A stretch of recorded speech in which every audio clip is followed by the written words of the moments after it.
What's cracking, boys? I'm back. If you guys don't know who I am, I'm Trevor, former Division I NCAA athlete. Today we're going to be looking at how I qualified for the NCAA championships in cross country. I didn't make a video about going there because I wanted to stay focused, but I figured I could go through some of my training and just the change in mindset that I had beforehand. Maybe it would help you with your training and running as well. So I figured it might be a pretty interesting video. I'm going to be looking at screenshots of all my training. I'm going to be looking at specific workouts. So if you guys want insight into what it's like to be a Division I athlete running cross country and track, then I mean, this might be pretty interesting for you. So I hope you guys enjoy.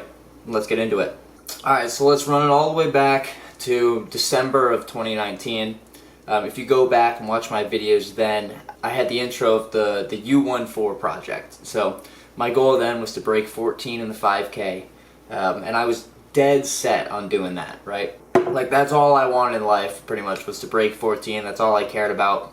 So I was running anywhere from like high 90s to, I think one week I hit like 110 miles in that week. So it was a pretty crazy training schedule that I had. I was doing 2 runs a day. I'm going to put a screenshot of what just like 1 month looked like there. Yeah, so you can see that one week I hit 91 with a day off, and then it was 100, and then almost 100 again. And then for weeks after that I was doing pretty much the same thing. So shortly after that I got through November, December, January, and then I just started to really burn out. I started to get some real nagging injuries, and when the races came around, I didn't really have it because I'd been grinding for so long that my body was super tired, right? So I wasn't racing well. It was really discouraging.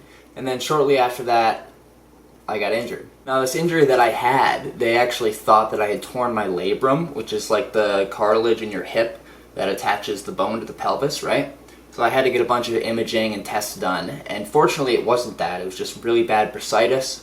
But I had already taken about 3.5 months off. So I get a cortisone injection in June, and then by July I'm starting to run again. This was during the COVID period, so we knew that we weren't going to be competing in the fall of that year, so I was kind of fine to slowly work my way back into it. So we go through the fall at school, do a couple time trials. I really wasn't fit, wasn't fast, didn't really care a whole lot. I was maybe doing 50, 40, something around there, miles per week. But yeah, winter break rolls around, and I decide, hey, like, I gotta start doing something extra.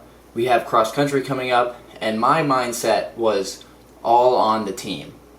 We knew we had a shot to win conference that year, and so I wanted to do everything in my power to help those guys out to get a ring, and also I really wanted a ring badly. I didn't have one up to that point in college. I got in 4 in high school, but I thought it would just be a really cool thing to get one in college and just show that off and be able to have that for the rest of my life. In December I was still running, I was running between 40 and 50 miles a week, but the main thing that changed in my training was I wasn't really stressed about pushing mileage or pushing workouts or stuff.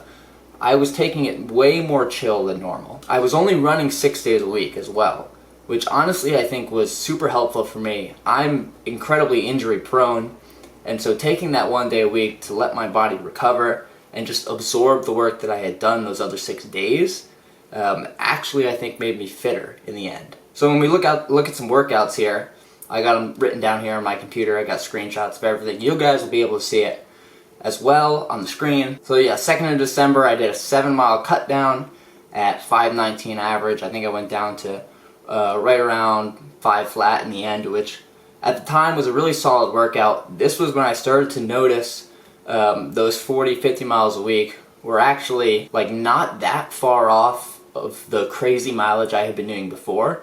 Like, I had slowly built up for so long that I was really in decent shape off of that low mileage. But yeah, as I said, one of the main differences was that I really wasn't stressed about it. I kind of pulled my calf a little bit. My calves have always been an issue for me. During that 7-mile cut down, I took the next couple days, took 2 days off, really focused on rehabbing that calf. Just made sure it didn't turn into anything bigger, you know?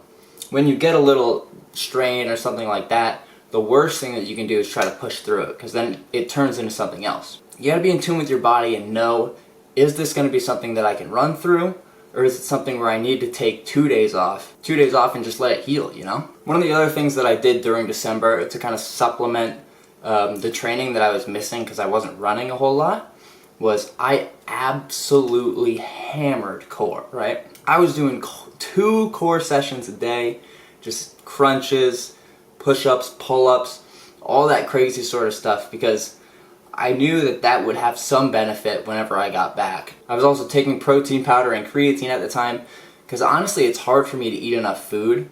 I've always been a really skinny guy. Just getting in some extra good calories from those kind of things I felt helped me recover, and I felt was beneficial. I've heard that creatine causes some water retention, so when we got into the races I cut that back. I really wasn't using any creatine, but during that kind of what I like to call the bulking phase of my training, I didn't really care what I was eating. I was just trying to get enough calories in, looking at my weight a little bit, but not a whole lot, and just focusing on getting in solid, consistent training during that time period. Alright, so now we get into the month of January. Let's look at the mileage graph. So we got 43 for the first week, 39, no idea what happened there. 59, almost 60 that week. I kind of upped it because I felt like I hadn't done a lot that last week. Maybe I forgot to log. I don't know. I would have to look at it. But and then 46 the next week. I feel like that was actually kind of typical for me at the time. I was not pushing training at all. Or as you'll see later in February, I pushed it a little bit more for a couple weeks just to like build a little bit of extra fitness. But January, I really wasn't pushing it that much at all. Alright, so let's look at some workouts that I did. So first workout back when I got to school was 2 by mile on grass in 450 and then 442, followed by 4 by 400 on grass, 212 to 215, and then a mile to finish in 445. And all this was done with a 1.5 minute recovery. Our coach is big on building aerobic fitness, and we did these type of workouts a lot of volume and a lot of stuff that's pretty close to 8K race pace, which 8K is the distance that we would run for cross country, which all that stuff I think is super good, especially early on in the season. You want to get your legs rolling a little bit, but you also want it to be at a sustained pace, so when you get halfway through that 8K, or when you get to 5K in the 8K, you're not dead already, you know? So first race of the season was our home meet, actually. We had Liberty and we had North Florida, 2 pretty solid teams there in our region.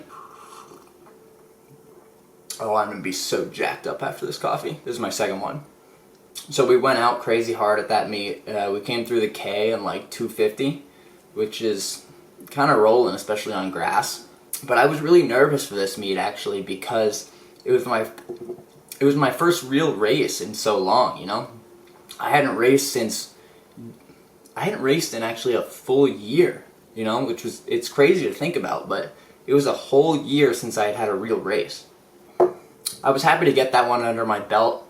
I think I probably finished like 6th, honestly. I don't even really remember, but I actually PR'd. I ran 24:41, which is 4:57 average per mile.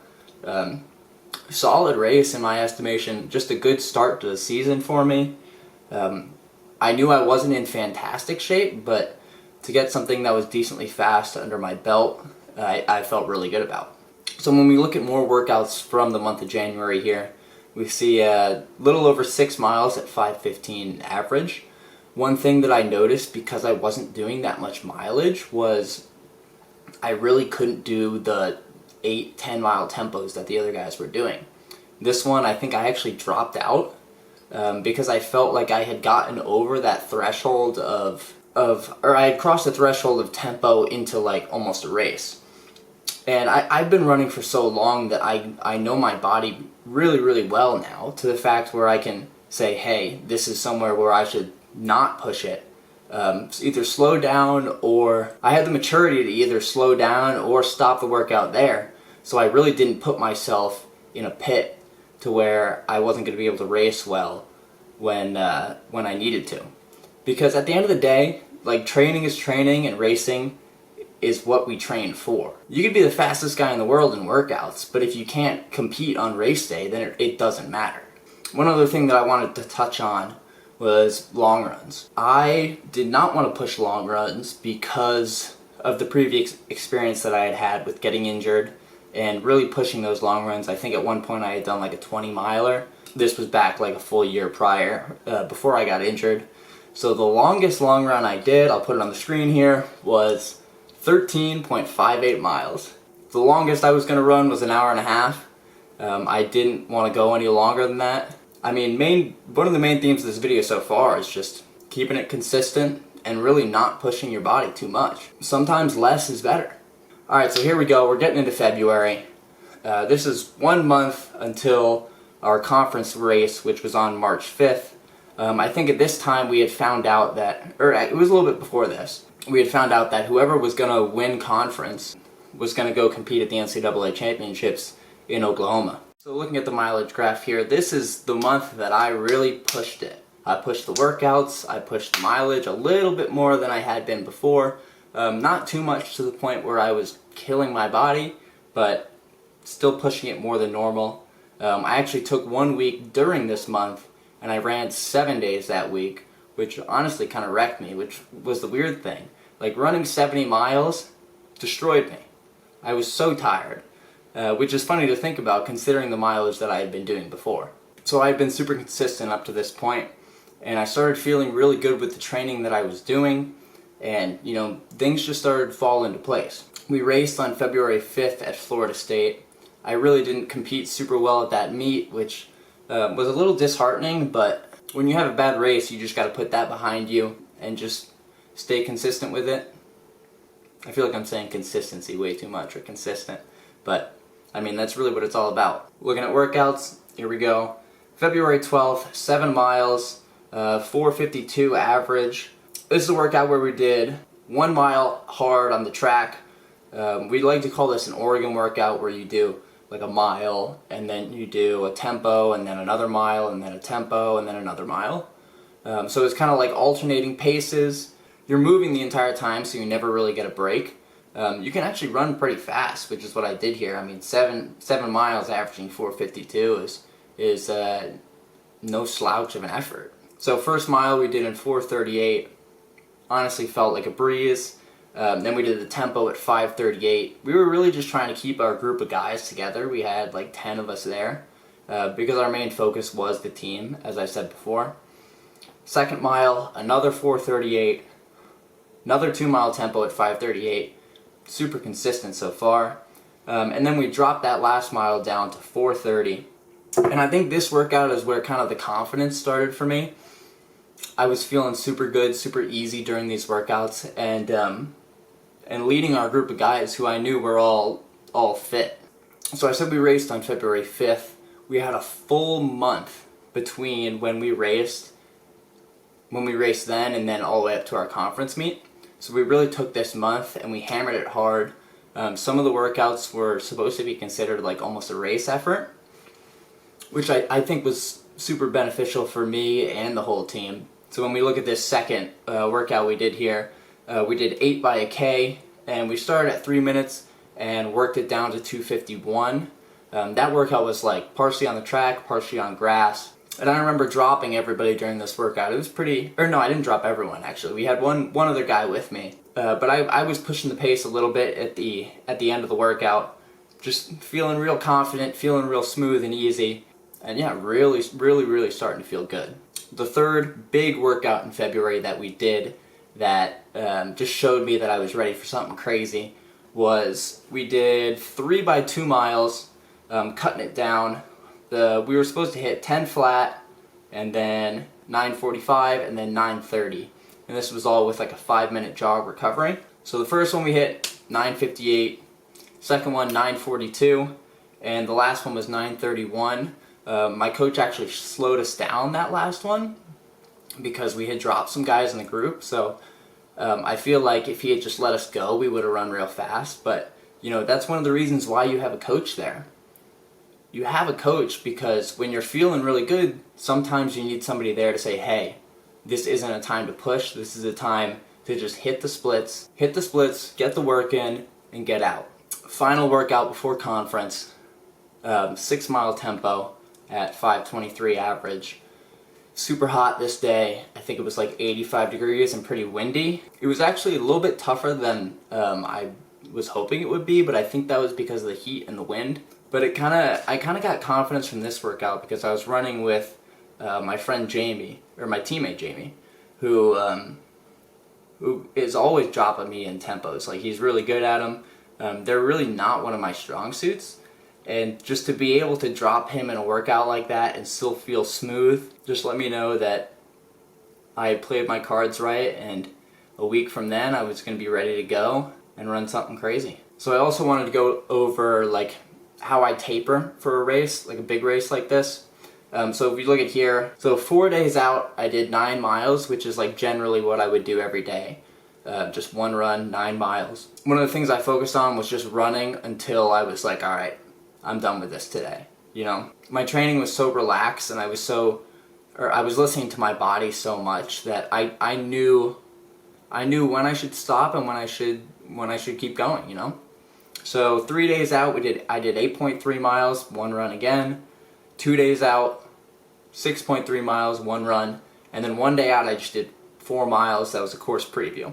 And I think it's funny here, I'm looking at some of my notes. So 4 days out, my course preview note was, I like it. Plenty of opportunities to break people. You can kind of see my mindset there, like I was ready to go. It was like letting the dog off the leash, really. For a brief minute, I'm going to talk about the mindset change that I had in this season comparatively to other seasons that I raced in the NCAA. You guys are going to find this funny, but I would listen to a lot of like angry rap music before races and stuff, which I'm generally not like a very aggressive or like angry person, but I would try to like get myself into that mode where I was ready to kill someone.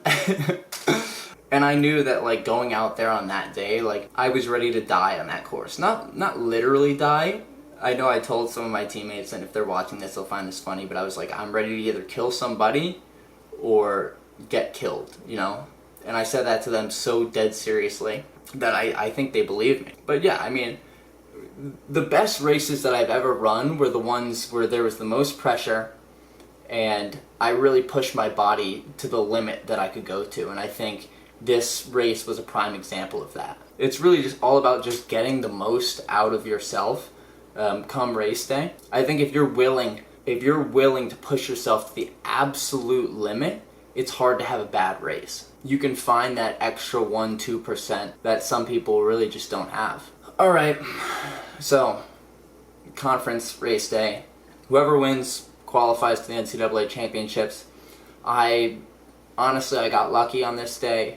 The Kenyans who are on Campbell's team, who generally win our conference, one of the guys on their team tested positive and they weren't able to run. There were still a lot of solid guys that I was racing against, but we knew that maybe somebody on our team had the possibility to go. That wasn't really even my mindset of like, hey, I'm going to win this race, but I knew that given the opportunity, I was going to take it. Alright, race goes out. There's one guy I'm kind of focused on from High Point who is the best guy at conference. He's made it to nationals before in the steeple. Really, really solid guy. I think he's run like 840, or he had run 840 when he was like a junior. And I mean like junior, like young guy, like maybe 18 years old. So really, really talented guy. I had my eyes set on him. I was going to stick on him no matter what. So when we look at splits here, me and a couple of the guys came through in 9:07 through the 3K, which really wasn't super fast. I felt like we were kind of just keeping it really chill. I was never really focused on like the pain that I was in because I honestly through 3K was not even in that much pain. I don't know if that's a factor of like my mindset was on racing and nothing else, or if it was just like a physical thing where I was so fit that pace didn't affect me, but I felt super smooth, super easy going up there was one big hill on the course, and I just kind of floated right up it. But yeah, the second time we got to that hill, we crested it, and then I made a move on the downhill. I was in second at the time, and that the guy who I mentioned previously was in first. So I made a super hard move in the downhill because I could tell he was feeling it a little bit. Made a huge gap there. Came through 6K in 17:42. So that second K was 8:35, which is kind of rolling a little bit actually. Some people say that it was mismarked. I think that there's definitely a possibility that it was, because 8:32 or 8:35 seems a little bit crazy.